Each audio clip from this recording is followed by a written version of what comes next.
ifumbire y'akarorero.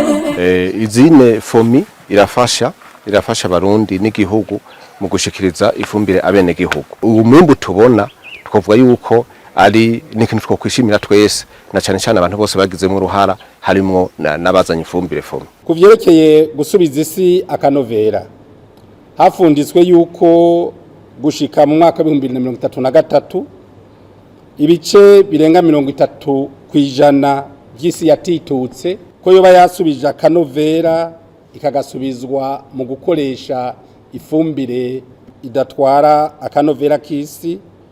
Baca bahamagarira kandi gushira imitahe mu bijanye n'ifumbire gutyo igabanuka igiciro abantu bose bayironke vyoroshe. Mu gihugu cacu rero nakaryo keza ko twasanze tunashikirije tweko turiko turabikora, basanze igihugu c'u Burundi kigeze ku rugero rushimishije.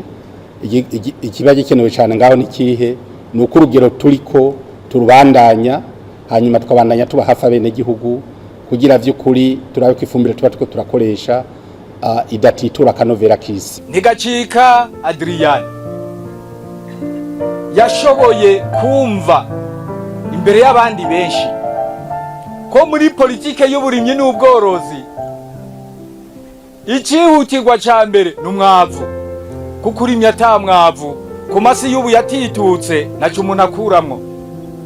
Turabimushimira cyane. Ihinguriro ry'intabire ikingira isi n'ibinyabuzima Fomi turabasavye gufata ukuboko abandi mubigishe gushinga no gutunganya amahinguriro n'amashirahamwe yabo. Ubushikiranganje bujejwe igisata c'uburimyi butegerezwa kurikurikirana kugira mu Burundi ntihasubire kwinjira intabire iri mu bumara butitura isi yacu bugasinzikaza amagara y'ibinyabuzima.